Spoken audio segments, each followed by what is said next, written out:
Stephanie. Oh, I bet you never thought you'd ever see me again, didn't you? What could possibly bring me here? Do you want to venture a guess? No. Maybe it's something I found out, Brooke. Something you've been trying to hide. Like what? Like the weight gain? What could possibly have caused it? Or should I say, who could have caused it? And what is it that you and he intend to do about it? Just what are you getting at? You really did think you were going to get away with this, didn't you? Goodbye, Stephanie. No, I'm not leaving, Brooke, until you and I come to an understanding.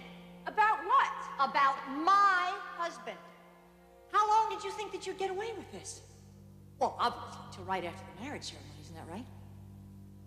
Let me tell you something, Brooke. There isn't going to be any marriage ceremony. I would rather be dead. And I mean it. I would literally rather be dead than ever let you marry my husband. There isn't the remotest possibility you're not going to have him as long as I can draw breath. So what are you going to do about it? What are you and your legitimate child going to do about it?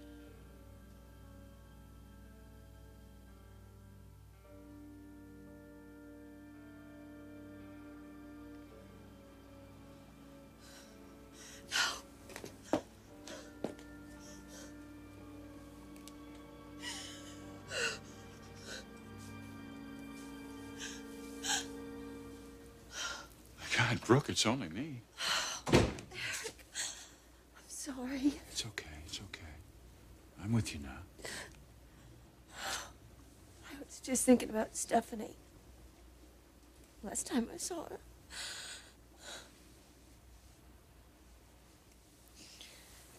Have you seen her yet? No, I haven't.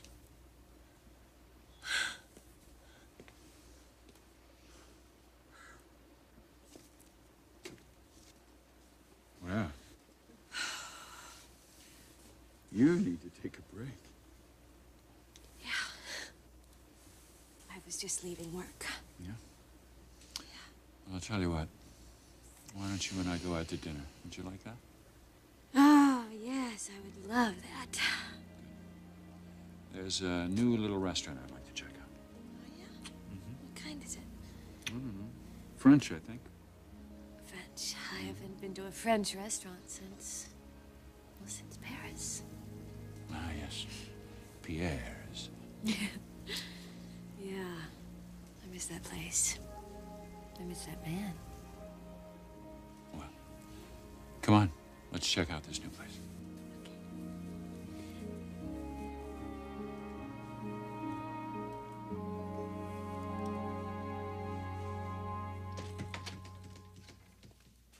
Good, you're back. I've been waiting for you. I was out walking. Walking? You were supposed to meet Brooke for lunch. I did. The private dining room. Well, how did it go? It was revealing. Yeah, I suspected it would be. Listen, Ridge. I'm sorry. I know that this must have been tough. Yeah, you have no idea. But it had to be done. Somehow, we had to prove that Brooke isn't loyal to Dad. And the only way to do that was to have me come on to her. We both know how quickly she'd dump Dad if she found out I was available, huh? Look, it was the only way, Ridge. It was the only way. Now, come on, tell me about it. What happened?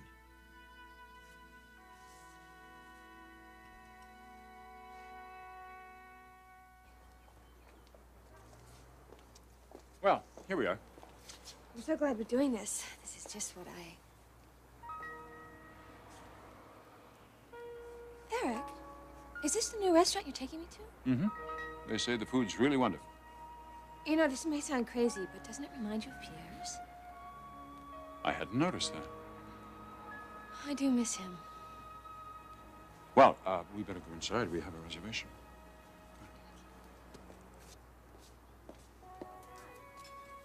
Here they come.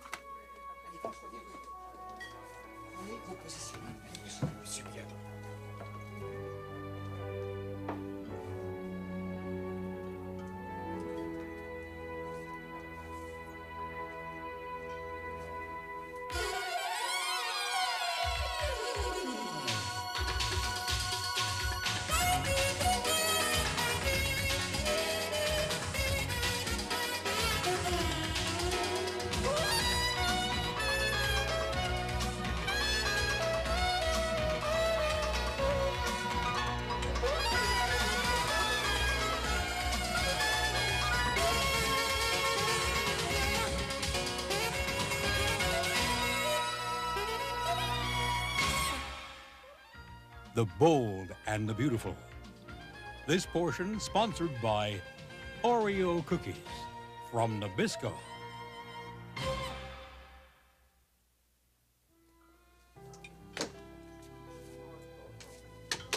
Good afternoon, madame, monsieur. Hello, we have a reservation. Forrester is the name. Forrester. Wait. At this way, please. Eric, this place. It's exactly like Pierre's restaurant in Paris. You really think so? Yes, it's a carbon copy. Look at it. Monsieur. This way, s'il vous plaît.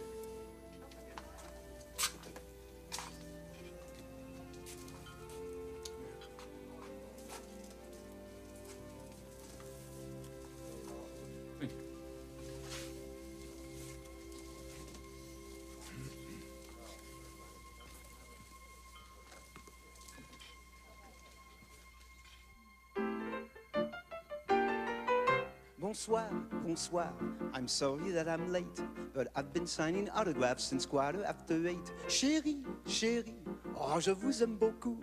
In case you don't speak French, that simply means that I love you, oh, l'amour encore. If I was tall, I'd love you more.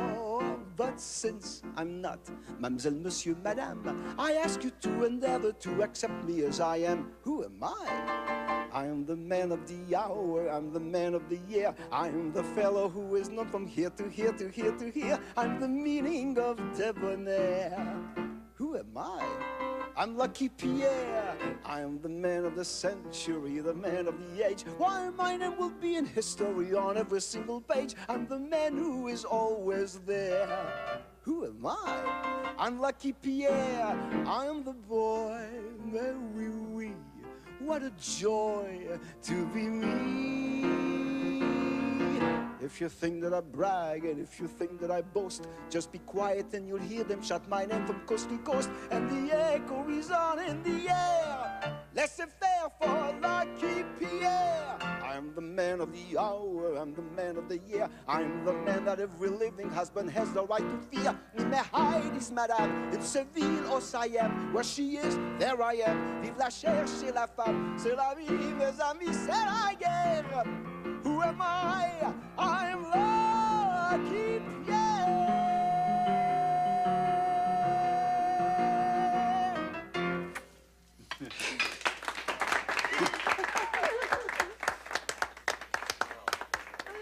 Yes, and tonight I'm in truly Lucky Pierre. My dearest Brooke.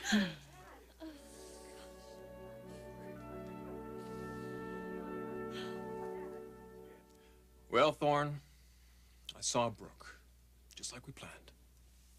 She must have been curious. Yes, she was. Well, what did you tell her, Ridge? I told her my marriage was in trouble. And that I couldn't stop thinking about her. And she was shocked. Like never before. And then she took the bait. No, Thorne.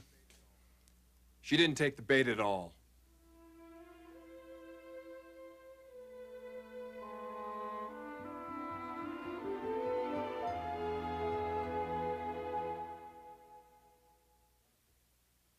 What are you telling me? That Brooke didn't respond. You told her you loved her. That I loved her, that I wanted her, that I was getting a divorce. And she didn't go for it. She was stunned, yes. She had a lot of questions. No, but beyond that, Ridge. Beyond that, nothing. I don't believe it. Well, believe it, Thorne, because that's what happened. I gotta tell you, I'm not particularly happy with myself. Look, Ridge, we have been over this a dozen times. You know why we had to do it. Yeah, I know, but that doesn't mean I have to like it. You would have liked it if it brought our parents back together again. Well, it won't. I'm more convinced than ever that Brooke is in love with our dad. Well, if that's the case, so be it. That is the case, Thorne. Because I asked her. What do you mean you asked her? I asked her if she loved our dad. Well, of course she's going to say she loved him. Not if she's still in love with me. She knows I'm available. Did she honestly think that you were available, Ridge, or was she one step ahead of us? Look, Thorne, I did the best I could, all right? Meaning what? Meaning I couldn't have been any more convincing. She saw right through you, didn't she? She knew exactly what you were up to. Is that what happened, Ridge? She said I was a lousy liar. Oh, damn it. What? What's the matter? We messed up. We didn't prove anything. Brooke outsmarted us.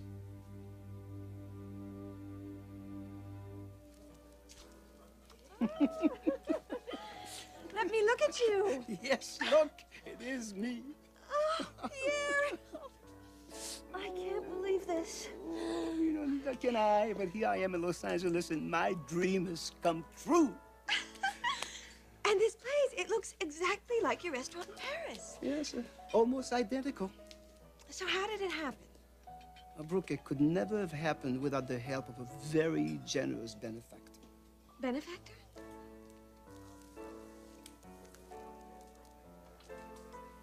Eric? Well, actually, it was Pierre who made the sacrifice. A sacrifice moving to Southern California? Well, leaving your home and your beautiful city. For the magnificent city of angels. If that was a sacrifice, let me be a martyr twice over. Oh, Eric. That is the sweetest, most incredible, gigantic gesture. Well, for you and for Pierre, it seems incredibly small. I never dared dream that this would happen. You know, neither did I, but it happened. Monsieur Forrester, je vous remercie infiniment for my new life in the United States, but mostly my great pleasure to be reunited with this wonderful and dear friend, beautiful friend. Well, believe me, the pleasure is all mine.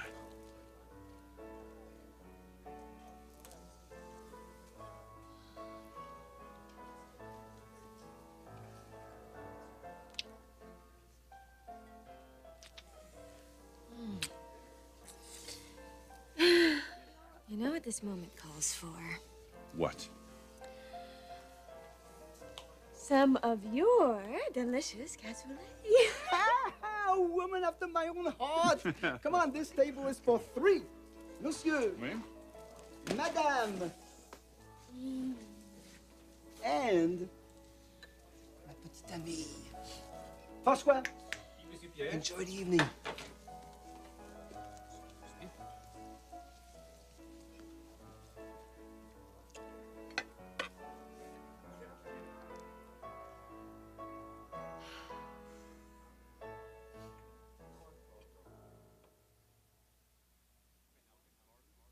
Logan outsmarted us? What the hell is that supposed to mean? She was on to you, Ridge. She knew that you were testing her, and that's why she didn't take the bait. You know, I'm gonna forget you're talking like this, because if I don't, I'm gonna deck you. Ridge, isn't it all so obvious what's happened here? What's obvious, Thorne, is you're becoming obsessed. And I am not going to let this thing go until I have indisputable proof. Of what?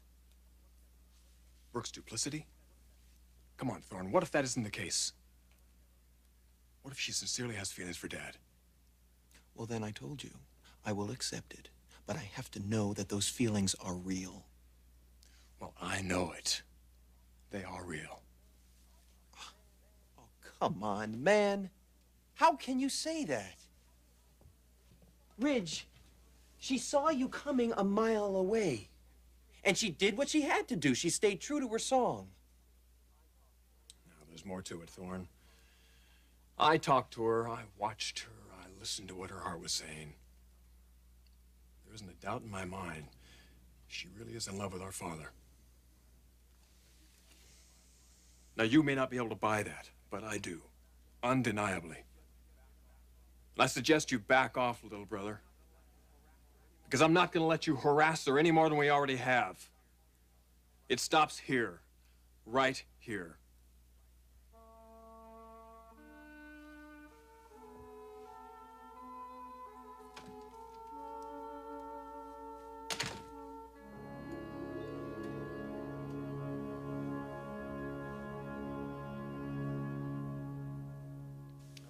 Café, mademoiselle? No, thank you. Monsieur? No, merci. You have made this as close to a perfect day as it could possibly be. Well, every day should be just like this one. Wouldn't that be wonderful?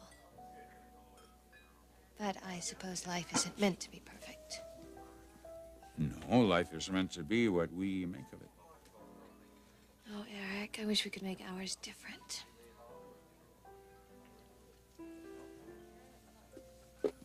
I'm sorry. I didn't mean to bring you down. I'm rapidly running out of patience with Stephanie. Is she still up at the cabin? Mm-hmm. When's she coming back? I don't know. It doesn't seem fair, does it? That she lingers on up there, taking her own sweet time when she knows she has our fate in her hands. Sooner or later, she's going to have to come back and face you. Eventually, yes. But until then, I guess all we can do is wait.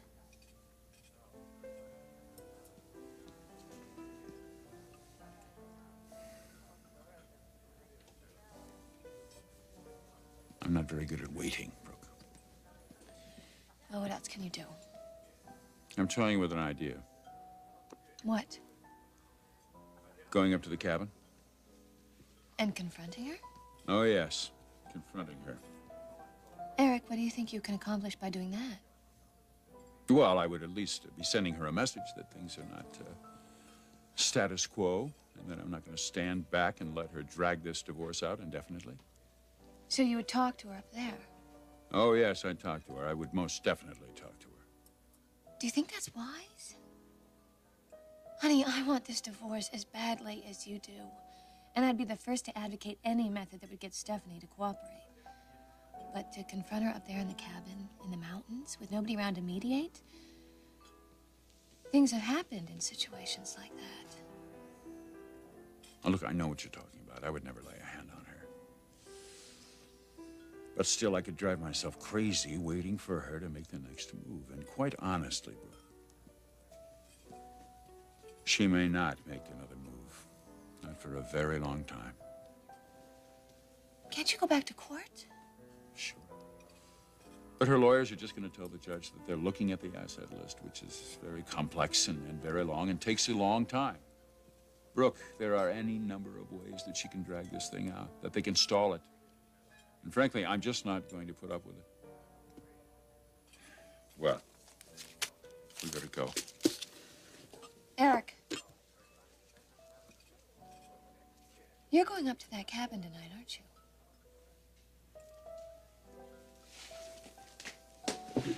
I'm going with you. No, Brooke. Yes, I am. It's too volatile a situation. Think about it. It's better if somebody else goes with you. Let's keep our heads about us. All right, we'll go up there together. But I'm going to talk to her alone, now, tonight.